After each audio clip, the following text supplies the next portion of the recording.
The President's Working Group on Digital Assets has released their crypto report. I'll break it down and give you all the important details. And Chase Bank and Coinbase have formed a massive partnership to help more users to get into crypto. Let's get into it.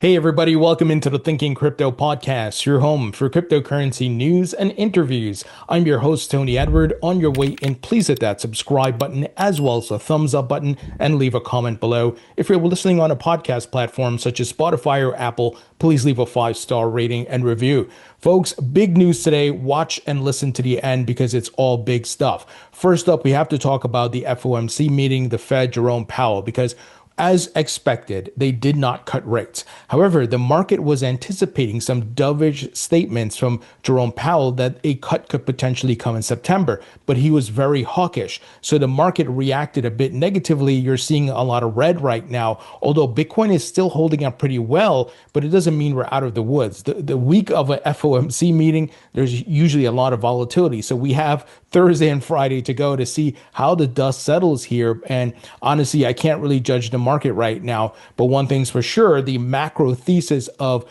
we are going to higher prices is still intact because global liquidity continues to rise. And I want to give some context here because some people are misinterpreting the rate cuts.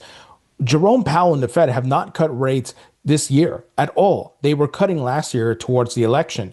They have not cut at all, but markets still went up. Why? Markets follow global liquidity. And macro investor Raoul Powell weighed in saying, weirdly, the higher interest rates stay, the more they have to inject via liquidity to finance the debt, the higher assets go. So because the interest rates are higher, the more liquidity they need to service the debt essentially, right? So that's why we've been seeing global liquidity has been on the rise. And look at this, the US M2 money supply has hit a new all-time high. So it hasn't seen this amount since 2020. So you see what's happening here? They're injecting liquidity in different ways. They're doing pseudo quantitative easing. So this is the thesis you need to have when it comes to investing in assets, whether it's the stock market, real estate, and much more. It's not the only thesis, but it's one of the pillars, right? We are trying to outpace the debasement of currency. And as inflation increases and your purchasing power decreases, asset prices go higher, right? They're denominated in dollars and fiat. So the more money in the system, the higher the asset prices go up. So that is the thesis I want you guys to hold on to. And despite the Fed not cutting rates right now, it's not a big deal despite some short-term headwinds. And as I was talking about in yesterday's podcast, we could see a dip below, right? A quick maybe flash crash before we keep running up. I do believe in August, we are going to see new highs. I do believe the market's going to rally in August. And here's a chart of the updated global M2 or global liquidity. And you can see, folks, Colin Talks Crypto here highlighted, it is starting a downtrend around October, November. Remember, it has like about a 2 to 3 month lead on risk assets, and Bitcoin is still following to a T here. So as long as Bitcoin keeps moving in accordance with this, we're going to see higher highs. And same thing with the stock market. The stock market has been making new highs, and it is also cooling off right now. And look, all of these assets, as I've been saying, are in the overbought zone, with the RSI showing that. So the cool down is necessary if you understand market principles and these respective metrics and signals. So folks, macro thesis still in play despite short-term headwinds and volatility. Now, you get a laugh out of this. Nancy Pelosi was on CNN and she was asked about Trump saying that she does insider trading. And she really got upset. And she says she supports the Senate stock trading ban. Oh, after you've made your hundreds of millions of dollars using inside information, knowing information ahead of time, now you're okay with it being banned. Come on, man. This is so dumb. Now, I want to make sure I'm clear. Both Democrats and Republicans do this. We've seen it even going back to COVID. They all trade using the inside information. It shouldn't be this way. So we need to make sure this is put into place. Now, if this ban gets passed sometime in the fall or Q4, watch out. It will be one of those top signals, right? So we got to watch out. But Pelosi, coming out and saying, I support the stock trading ban. And, she was saying like, it's not me, it's my husband. Where is he getting the information from, Nancy? Come on, man. You got to laugh at this stuff. It's so ridiculous at this point. Now, folks, the huge news of the day is that the president's working group on digital assets released their crypto report. And, the White House tweeted out about this, saying it will provide a roadmap to usher in the golden age of crypto. Here's a quote: "Together, we will make the U.S. the crypto capital of the world." So you had a lot of top representatives in the government there, like Scott Bessent, Secretary of the Treasury. You had David Sachs, Bo Hines, and much more. So a huge day. And folks from the industry that were there included leaders from crypto trade associations like Summer Mersinger of the Blockchain Association, Cody Carbone of the Digital Chamber, who I've had on the podcast many times. You also had G. Kim of the Crypto Council, Matthew Pines of the Bitcoin Policy Institute, and some policy folks from Coinbase, Ripple, Anchorage, Kraken FX, and Chainlink, but none of the CEOs. A handful of SEC staffers were there, and so was crypto mom Hester Peirce. Here's what Stuart Alderati, Ripple's chief legal officer, said about this. He said, "Comprehensive, helpful, and direct. The White House's digital assets report released this afternoon pushes Congress and the U.S. federal agencies to act immediately following the passing of the Genius Act, from callouts in support of the Clarity Act and to establish crypto market structure rules to strengthening consumer protections and enhancing national security measures. There's a lot in this 160-page report that provides a blueprint for action, the most pro-crypto administration we've ever seen." Now, folks, I know some of you are going to say, well, where's the big stuff, right? Well, this is part of the process. We got to set the standard. We got to put the flag up, right? And say, hey, this is what we're doing now. Everybody, it's okay to embrace crypto and digital assets. If you think about what was happening in the past 4 years. So while it may not have something groundbreaking necessarily, it's important to start the dialogue and have the literature and all of that. Now, Rebecca Rettig, who is a lawyer at Gito Labs, she gave a breakdown of some of the main takeaways, not everything now. So she said pages 9 to 42 provide an overview of how blockchain technology works.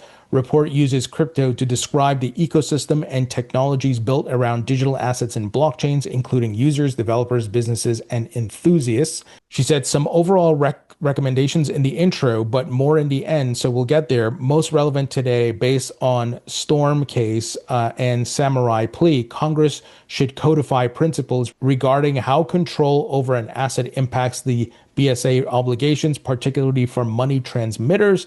Pages 45 to 66 gives a taxonomy, something that people have been begging for quite a time. Security tokens, tokenized securities, also digital assets that are the subject of an investment contract. This is to be able to sell, and even commodity tokens.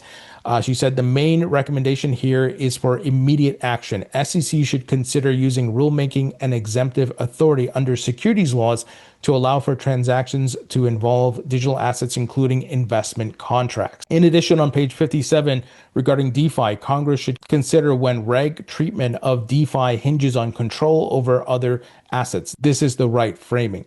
So it goes on and on. I don't want to talk your ear off, guys. You can obviously go read up some of it. You're going to see a lot of these Twitter or X threads. People are going to do blog posts and newsletters about it. So check it out. But all good is the point. This is all going to lead to more clarity, more investing in the asset class, more building, and getting everybody on the same page, Congress and the regulators and much more. So this is really great. However, a lot of people were saying, hey, where is the Bitcoin reserve information?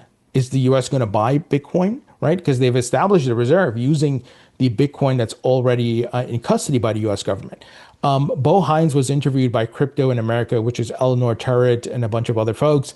And Bo said, we believe in accumulation, people will be very pleased. So it seems like they're still working on it. And it could be, they may be looking to use the tariff money, but a lot of the tariff deals are not done yet. So I'm going to try to get Bo Hines on the podcast to ask him about that. So stay tuned, but we don't have full clarity yet as to how the US will buy Bitcoin. So stay tuned on that. But folks, this is very bullish. Again, you got to raise the flag. You got to set the standard. You got to bring everybody on the same page. And if it's coming from the White House, it's very important, right? So this will help get things moving, and I'm very bullish on what I'm seeing here. Now, folks, quick word from our sponsor, and that is Uphold. Uphold is a great crypto platform I've been using since 2018. They make it easy for you to buy, sell, and stake your crypto assets. They have over 300 cryptocurrencies on their platform: Bitcoin, Ethereum, XRP, Solana, SWI, all the big tokens, and plus your new tokens as well. They offer staking on 20 plus crypto assets. And folks, I've never had an issue with Uphold. They're safe, they're reliable, and they are fully reserved. They're 100% reserved. You can review their transparency report. They don't commingle or lend out your crypto funds. I've interviewed the CEO, the CFO, and many representatives from Uphold. In addition, they have a great rewards program where you can earn some great yield and APY up to 5.25% on stablecoins. And part of this rewards program is you get 24-hour early access to new tokens they list. And the stablecoins they support are Ripple's RLUSD. You can earn up to 5% there. And USBC, you can earn up to 5.25% there. And to participate, you simply have to open the app once per month, deposit $50 once per month, and trade $50 once per month. Pretty simple, and it's a great rewards program, and they're doing it the right way. No shady business as far as the yield. So they're not lending out to 100 other people like we've seen in the past, which causes risk, right? They're not doing that, folks. I made sure I checked with their CEO and much more. How are they running this? So it's a great program. Check it out. Once again, never had any issues with them, and I'm a user of the platform. Link will be in the description. Now, folks, look at this news. This is bullish on many fronts. So Coinbase is partnering with Chase Bank. Yes, that Chase Bank, the world's largest bank, headed up by Jamie Dimon, the Bitcoin skeptic himself, right? They said here, coming soon, use Chase credit cards on Coinbase. 2, redeem rewards points for USDC. Number 3, direct link Chase accounts to Coinbase. They said bridging TradFi to crypto. I don't think I have to explain how massive this is. The largest crypto exchange in the United States with a established brand has Jpmorgan as a massive partner here. And this is going to help onboard millions of customers into the asset class. Just incredible news. And once again, we are seeing a lot of the banks and TradFi bending the knee. Despite what Jamie Dimon, the CEO, has been telling you for years, lying to your face, crypto's a scam, Bitcoin's a scam. I'll fire anybody who, participates in these things. Don't talk to me about Bitcoin. You'll lose your money. He said all these things. I've been here since 2017. I remember him talking all the trash, right? And till this day, he still does that. The reason being, he's kind of the head of the fiat kingdom, right? So he can't come out and endorse Bitcoin and crypto directly. And it's actually taking money out of his pockets and the bank's revenues, right? We've talked about this ad nauseum. But the fact that Chase is capitulating here is a huge, huge win. All of Wall Street, all of TradFi will bend the knee to this technology and asset class. They're all lining up. Just this past week, we reported on PNC Bank launching crypto trading with Coinbase powering their services. There was also reports that Chase was looking into crypto lending. I'll reveal the news right now. They will do it. They will offer custody, trading, all the services, because if they don't, BlackRock and the other firms are going to steal their lunch. This technology is here to stay. This is going to power the rails of the markets, the economy, and government. And this asset class will continue to grow. It's still very young in comparison to other asset classes, some of which have been around for hundreds of years, right? But just step back and look at this news, folks. Send this to a crypto skeptic and ask them, why is Chase Bank doing this, right? I just asked them that question, folks. Now, Eleanor Terry gave some more details, saying the coming soon JPM customers will have the ability to fund Coinbase accounts with Chase credit cards. In 2026, direct bank-to-wallet transfers and one-to-one Chase Ultimate Rewards point redemptions will become available, making it the first time a major bank rewards program can be used to buy crypto. They won't be the only one. All of these banks will build on-ramps, folks. This is why I'm not only bullish on this bull market cycle, but future as well. And I've told you guys, I'll be taking profits, and some of those profits I will be using to buy the blood, fear, and depression once again, loading up for the next bull market. Incredible news. Now, Eric Balchunas, ETF analyst, weighed in on this news saying, I don't understand why lead innocent investors into absurd those 1.4% commissions every time they buy crypto. Even 40 basis points too high, in my opinion. should just launch a JPM Bitcoin ETF or pick existing one and put them in that 1 to 2 basis points.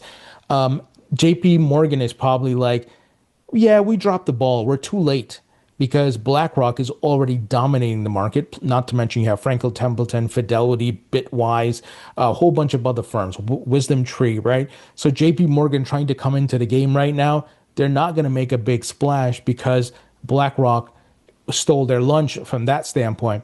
But I think they're looking at, hey, Coinbase, public company, why go the ETF route? You can go directly on the exchange. And even though the fees are high, I'm not saying I would use this, but a lot of mainstream people will use it, right? We're not talking about the early adopters here. We're talking about mom and pop and the people who are not tech savvy. And they're like, oh, I can buy some Bitcoin through Chase via Coinbase.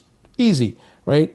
So I hope you understand that. I think that's JP Morgan's methodology if I was sitting in their seat, because they're already late to the ETF game. I mean, think about it. They launch a Bitcoin ETF. Who the hell is going to go to them when the rest of the market has a head start and they've gotten incredible inflows? So Jamie Dimon screwed up and it's costing him here. Now, speaking of ETFs, Nate Geraci, president of the ETF store, I'll have him back on pretty soon, said the Cboe just filed 19-4 requesting a rule change which would allow crypto ETFs to list and trade under a standard framework. In other words, issuers wouldn't have to request specific approval for each crypto ETFs as long as it meets certain criteria.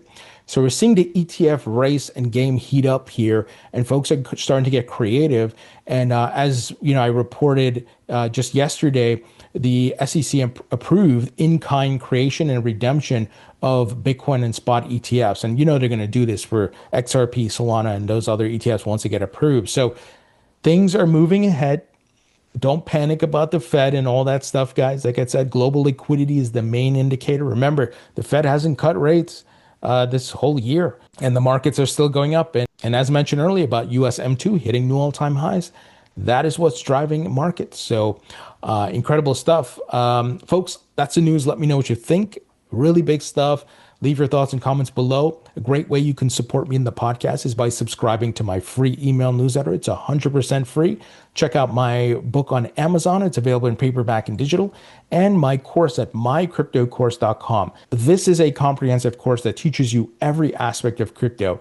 If you are curious and want to expand your knowledge, folks, this is the course for you. It features video and expert commentary from institutional investors, founders, CEOs, and much more. No other course offers this.